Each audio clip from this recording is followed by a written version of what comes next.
Katulad namin ngayon. Kasi ngayon, we don't know what would happen.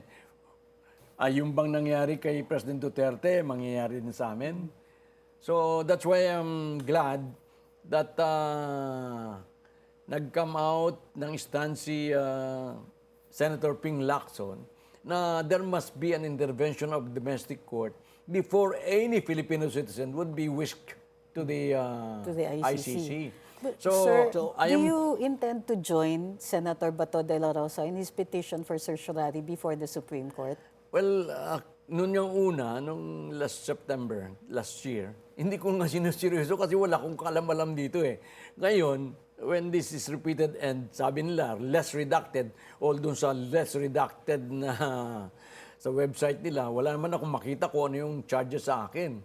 So, what I'm going to do, kasi nandun na yung kay Senator Bato at saka kay PRRD sa Supreme Court, na hindi nga makausad yun kasi hindi ma-prove ni Senator Bato that there is really a justiciable controversy, Yes. which means it needs to prove that there was a warrant. Yes. Ang sinaside lang ni Senator Bato dun sa kasong niyang yun is that it was the ombudsman who had been saying that there is that he saw the warrant, he had a copy of the warrant, and so yung lawyer ni Senator Bato filed a motion before the Supreme Court asking the Supreme Court to compel the ombudsman to produce this warrant. Correct. But it was denied.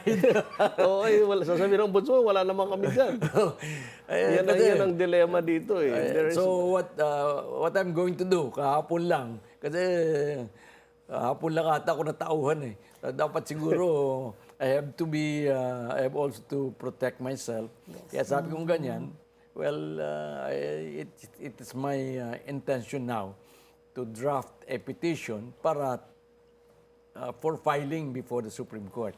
Kaya I'm also asking, appealing to the Supreme Court to come out with the same rule where they are going to clarify what are the steps to be taken before we could be taken to the Hague in this ICC thing.